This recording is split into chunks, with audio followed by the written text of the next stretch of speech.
Buenas tardes, seguimos en el evento de transformación digital del cronista comercial y en esta ocasión vamos a hablar sobre inteligencia artificial. Para eso nos acompañan Matías Carlson, que es CTO de Tradium, María Vanina Martínez, que es investigadora adjunta del CONICET, que nos acompaña remotamente, igual que Alejandro Susenberg, que es cofundador y CEO de Botmaker.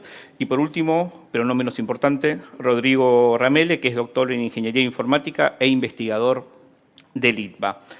Bueno, para comenzar con este panel, quizás una pregunta interesante es contextualizar qué está pasando hoy con la inteligencia artificial, tanto que se está hablando desde el caso de ChatGPT, medio que puso el tema en el radar para todos, pero no debe ser la única innovación. Así que para esto invito a María Vanina.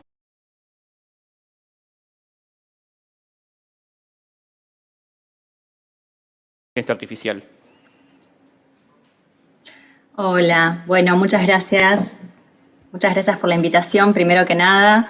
Y bueno, sí, ¿no? Todos ahora estamos escuchando hablar de inteligencia artificial debido a las últimas noticias con respecto a ChatGPT. La realidad es que la inteligencia artificial viene permeando nuestras aplicaciones informáticas ya desde hace bastantes años y tenemos un uso a veces de esas herramientas y por ahí no nos damos cuenta el nivel de automatización que tenemos, ¿no? O sea, la mayoría de los electrodomésticos, dispositivos digitales que utilizamos tienen internamente distintos módulos de inteligencia artificial que hacen más eficiente muchas del funcionamiento, algunos que son muy relativos al hardware, a la parte del fierro, digamos, y otros que tienen que ver con la performance ya del software o del programa o incluso de la interacción con el ser humano, si es un dispositivo que interactúa de alguna manera con el ser humano. La inteligencia artificial está también haciendo, y esto por ahí no es tan conocido, está haciendo realmente, generando un impacto muy fuerte en lo que es la ciencia. La ciencia se sustenta de análisis de datos a partir de cuál se crean hipótesis y se verifican con experimentos y a partir de eso se genera conocimiento. La capacidad que tenemos de generar datos produce que no sea posible para un ser humano, para un científico, poder analizar la cantidad de datos, de reportes que se generan sobre distintos fenómenos, o sea, la física, biología, lo que nos imaginemos, ¿sí? Entonces, en ese sentido, también la inteligencia artificial está, y la ciencia de datos en particular, está siendo muy disruptiva, haciendo que se mueva el campo científico de una manera en la que no se ha visto en la historia de la humanidad. Podemos hablar también de un montón de otras aplicaciones que tienen que ver con cuestiones como la medicina, ¿no? Digamos, ahí también nosotros somos de alguna manera usuarios pasivos de la inteligencia artificial porque muchos procesos están asistidos por estas tecnologías y nosotros no nos damos cuenta como pacientes. Perfecto, está clarísimo. Y lo invito a Rodrigo, que también viene desde el área de la investigación, a que nos cuente un poquito quizás cuáles son los fundamentos que dan lugar a esta revolución, a este cambio. Sabemos que en el caso de los bots conversacionales tiene que ver con el procesamiento del lenguaje natural, hablado. Pero en todas estas áreas que nombramos, ¿qué me puedes comentar que ha cambiado desde la ciencia básica o aplicada que permite que hoy estemos hablando tan fuertemente de IA? Bueno, hay mucho debate sobre exactamente a qué se debe. Estos son olas. De hecho, esta es como una especie de nueva ola que ocurre de inteligencia artificial. Algunos dicen que la tercera, la cuarta, y que genera justamente un cambio que es significativo. Tal como decía Marina, que cambió muchísimo, muchos aspectos en muchas áreas de la sociedad y que realmente produce un cambio que pasa a ser distintivo, una nueva especie de caso. Particularmente en inteligencia artificial actual, en el desarrollo actual, una de las razones, o dos de las razones más importantes, tienen que ver primero con que hace muchos años que nos venimos digitalizando. Ese aumento de la digitalización generó un montón de datos. Existen un montón de datos en Internet, que figuran en Internet. Hay un montón de datos y esos datos se están empezando a utilizar para entender cómo son las cosas que ocurren en el mundo. Entender el mundo que rodea en base a todos esos datos nuevos que se generaron. Otra de las razones muy importantes es que la industria de los videojuegos financió el hardware necesario que hacía falta para solucionar muchas de las cosas que hoy por hoy se pueden solucionar con algoritmos de inteligencia artificial, pero muchos de los algoritmos, la verdad que ya existían hace mucho también. Entonces, yo creo que esas son las dos áreas principales y tal cual, coincido con Vanina que una de las áreas donde más se ve eso, yo trabajo mucho con interfaces cerebro-computadoras, esa es mi área, tiene que ver justamente con la aplicación de estas tecnologías para la salud. Y eso es un cambio que probablemente veamos más y más cada vez. Y en este caso también es importante mencionar el rol que juegan las compañías que van a ser posibles clientes de esta tecnología, no solamente del uso quizás más cotidiano con el que uno puede jugar, como un poco lo hemos hecho todos con este chat tan famoso. Por eso quiero traer tanto a Alejandro como a Matías, que quizás nos cuenten desde el lado corporativo cómo están viviendo esta transformación y cómo la están aprovechando para potenciar o para idear nuevos negocios. Bien. Ahí yo me encantaría agregar algo de lo que dijo Rodrigo, que está buenísimo, y es que por primera vez también se está masificando tanto la inteligencia artificial que está pudiendo llegar a todas las personas, cosa de que en toda la historia siempre fue una ciencia más dura, si querés, una ciencia más dedicada a la investigación y todo. Recién ahora, cuando se empezó a popularizar, realmente la inteligencia artificial ha aportado 1.000.000 de cosas a la ciencia muy interesantes, como el caso AlphaFold, que nos hizo aumentar 50 años de historia en lo que es predicción de biología molecular. Pero el hecho de que se vuelva popular y que pueda estar en boca de todo el mundo, eso genera el impulso que también necesitamos para hacerla crecer. Y eso también nos ayuda a nosotros, las empresas, a poder aprovechar todo ese impulso para poder agregar cosas. Porque con esas olas que comentaba recién, se generan cada vez más herramientas, que son para usuarios, digamos, finales o para que pueda utilizar empresas. Y eso nos permite hacer predicciones que realmente sin esas herramientas estaríamos muchos años atrás o con muchísimo trabajo manual para poder lograrlo. Con lo cual hoy en día utilizamos muchísimo de estas herramientas para poder asistir, digamos, al negocio. Perfecto. Y en tu caso, Alejandro, que estás quizás mucho más cerca de esto por tu relación con BotMaker, del cual sos cofundador y también CEO, ¿cómo viviste vos esta transformación? Bueno, buenos días, buenas tardes a todos. Sí, nosotros hacemos un uso muy pragmático, es decir, llevamos, sobre todo en nuestro caso, lo que es el procesamiento del lenguaje natural a aplicaciones muy prácticas y eso lleva a que todo lo que hacemos esté aplicado en interfaces de software para que lo puedan usar las empresas y se puedan beneficiar principalmente los usuarios que hablan con esas empresas. Hoy, y un poco a partir de ChatGPT, se está acelerando mucho el interés y la demanda por las empresas. Yo digo, con ChatGPT pasaron dos cosas. Por un lado, muchas empresas aceleraron el ritmo con el cual vienen queriendo implementarlo. Y por otro lado, aumentaron las expectativas de lo que es un chatbot funcionando, ¿no? Es decir, las expectativas de un chatbot hace un año eran muy diferentes a lo que son hoy, en donde se espera una naturalidad en el uso del lenguaje generado mismo por el sistema de manera muy superior, ¿no? Las empresas están esperando a esperar y a demandar mucho más. Nosotros usamos el lenguaje natural con dos fines principales. El primero se llama Copilot, ¿sí? Que es una de las palabras claves que empezamos a escuchar mucho desde el año pasado y sobre todo este año, que es utilizar el procesamiento del lenguaje natural para ayudar a los agentes que hablan con sus clientes o con sus usuarios, ¿no? Lo que hace es, los agentes son mucho más productivos y pueden responder de forma mucho más veloz porque tienen una máquina que les está ayudando a responder o escribiendo las respuestas por ellos mientras van chateando con un cliente o mientras van chateando con un usuario. Y esto tiene una aplicación muy práctica. La verdad es que los agentes son varias veces más productivos. 2x, 3x, hasta 9x es lo que nosotros vimos que demora una persona que antes tardaba 10 minutos tal vez en hacer una respuesta. Hoy la puede responder en 1 o 2 minutos, básicamente supervisando lo que Copilot le sugiere responder. En segundo lugar, nosotros lo llamamos chatbots.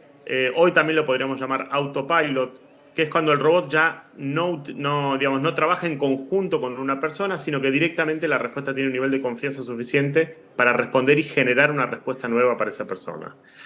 En ambos sentidos trae un montón de disrupción en cómo trabajan los equipos que atienden clientes, que atienden usuarios, los equipos de venta, y los usuarios nos empezamos a acostumbrar y a tomar como válido y aceptable el conversar con un robot o digamos, una tecnología capaz de generar lenguaje.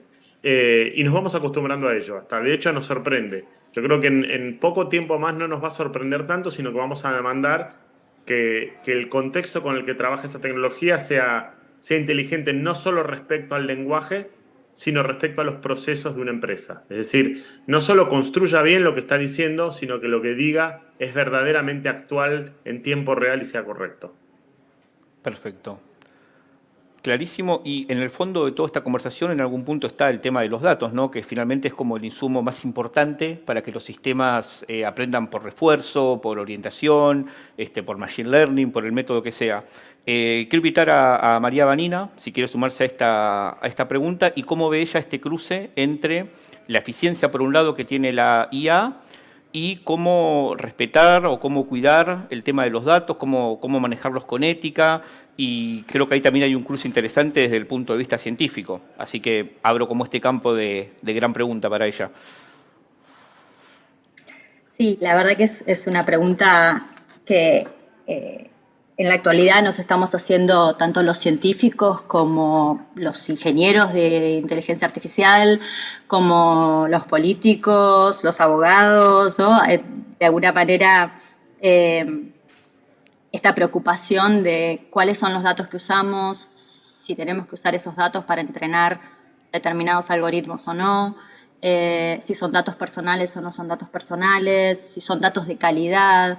Lo que hay que entender es que las tecnologías actuales, estamos hablando más que nada en relación al procesamiento del lenguaje natural, pero porque está, digamos, de moda en las noticias en este momento y es el producto que más está en boca de todos en este momento, ¿no? Pero la mayoría de las herramientas de inteligencia artificial que tenemos hoy, que utilizamos o que están en el mercado, están conducidas por datos, ¿sí? Nosotros solemos diferenciar la inteligencia artificial, que tiene muchas ramas, una parte que es conducida por datos y otra parte que es conducida por conocimiento. La que es conducida por datos, bueno, el producto, o sea, lo que salga, la performance de esos algoritmos, de esos modelos que entrenamos, está directamente relacionada con la calidad de los datos, ¿no? La calidad y la relevancia de esos datos para el problema que se está intentando resolver. Es un campo muy interesante desde muchos aspectos, incluso desde la parte científica e ingenieril, de poder realmente entender qué cosas tenemos que medir sobre esos datos para después poder decir si los algoritmos realmente funcionan como queremos que funcionen, ¿sí? Se habla mucho de sesgo. ¿Qué es el sesgo? Bueno, es cuando los datos imponen algún tipo de prejuicio, o usando esos datos se puede llegar a tener algún tipo de prejuicio sobre algún grupo de personas o algún grupo de la sociedad. Bueno, ¿cómo medimos eso? No lo sabemos, ¿sí? Estamos aún en una parte de estudio muy incipiente y se cruza con las responsabilidades que tenemos tanto los científicos como las empresas, como los generadores de las tecnologías, de estas tecnologías, en pensar en el uso de esos datos, qué es ético, qué es legal. Nosotros para cada tecnología a lo largo de la historia hemos diseñado un conjunto de normas, ya sean éticas o legales, que nos dicen más o menos cómo se usan y quién se hace responsable cuando algo sale mal. En la inteligencia artificial, que el objetivo es la automatización de procesos que en general se supone que los hacían humanos, está la cuestión de, bueno, quién se hace responsable cuando esto se rompa, cuando esto no funcione, cuando esto perjudique a alguien, ¿no? Y ese producto está ligado a la calidad de los datos, ¿no? Entonces, el cuestionamiento de qué podemos hacer y qué debemos hacer es, creo yo, una de las preguntas más importantes que nos estamos planteando en este momento en el que la inteligencia artificial está saliendo del laboratorio, como decía mi colega recién, saliendo del laboratorio y permeando toda la sociedad, ¿no? qué queremos hacer con esto, qué podemos hacer y qué no debemos hacer, ¿no? Claro. Y también es, bueno, es decir, regular hasta dónde, se puede regular, se puede medir, ¿no? Hay toda una discusión científico-técnica y legal por detrás de eso que se está dando en distintos ámbitos en este momento. Perfecto. Y en su caso, Matías y Rodrigo, les quiero preguntar, ya que trabajan con dos datos, si se quiere, cualitativamente diferentes, uno más desde el negocio y en el caso de Rodrigo mucho más relacionado con la medicina, como comentabas. ¿Cómo ven ustedes este tema en sus respectivas áreas? No, yo me parece justamente algo que decía Vanina que es importante y que, digamos, que toda tecnología es un desarrollo tecnológico, implica una utilización buena o mala de la tecnología, el desarrollo de la tecnología. Yo soy de lo que piensa que la tecnología es buena per se, porque permite tener más grados de libertad, permite decidir qué es lo que uno hace. Después la decisión de lo que uno hace con eso puede ser malo o bueno. Existe una visión que también está relacionada con lo que comentaba Alejandro, relacionada a que lo que la inteligencia artificial hoy está pudiendo, permite hacer y ofrece, es la idea del human augmentation, ¿no? Visualizado como si fuese un exoesqueleto, como lo que ocurre con los exoesqueletos de robótica, similar a esto. Es decir, pero para eso requiere justamente que nosotros pongamos a la persona en el centro del problema. Y la persona, su sociedad y su ambiente como en el centro del problema. Y desde ahí construir justamente mediante una normativa que nos permita entender que lo que estamos haciendo puede tener impacto en esa sociedad, en esa persona, en ese ambiente y regularlo para que crezca de esa manera. Y puntualmente eso se ve con mucha evidencia justamente con datos que son médicos, a donde son sensibles, es importante mantenerlos, es importante cuidar que la anonimidad de la persona, proteger esos datos, utilizar herramientas para proteger esos datos. Pero bueno, hay que incluirlo dentro de toda la ecuación, ¿no? Sí, yo creo que también algo interesante es que realmente nunca como usuario nos preocupamos mucho por los datos. Claro. Creo que siempre los hemos entregado a cualquier costo, gratis, digamos, pensamos que gratis. No hemos tenido mucho reparo para entregar datos. Y realmente creo que algo muy positivo es que se instauró este debate también, de qué tanto valen los datos, qué tanto deberíamos ceder nuestros datos, sean personales o ya sean un poco más, digamos, datos sintéticos, ¿no?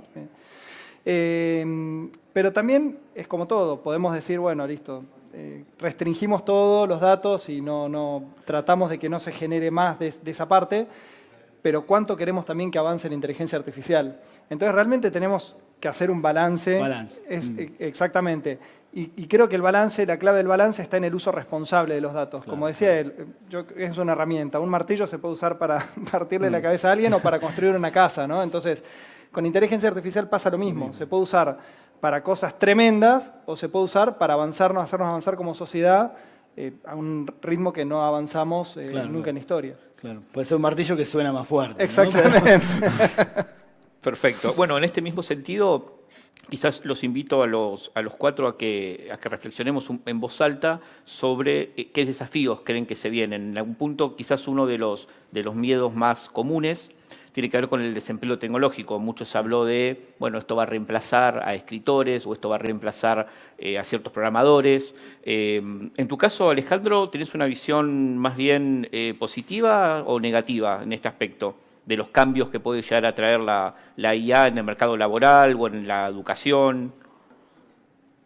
Sí, muy optimista, por supuesto. Definitivamente va a traer desafíos y va a traer cambios, como ha sido a través de la historia. Creo que estos desafíos tienen que ver con lo primero, y yo lo pienso otra vez, muy pragmático desde el mundo más empresario y enfocado en qué problemas tenemos las personas construyendo empresas y nuestros clientes haciendo productos y servicios para la sociedad, es el talento. El primer desafío es encontrar el talento, que a su vez es la oportunidad para todas las personas que están creciendo y desarrollándose y educándose en la sociedad. Hay una demanda muy grande de investigadores, justamente de profesionales y de matemáticos y de especialistas en ciencias de la computación, físicos. Lo mismo debe pasar en el mundo de la medicina, etcétera, en donde se necesitan profesionales. Es un gran desafío porque va a haber mucha demanda de servicios, de crecimiento, necesidad de competir, y por un lado en Argentina y le diría en el mundo entero hay una necesidad de incrementar la oferta de profesionales y expertos en este tema. Por otro lado, hay un montón de empleos que van a cambiar y empleos que van a cambiar porque van a estar asistidos con justamente el Human Augmentation o con pilotos o asistentes que van a hacer el trabajo más productivo y más fácil.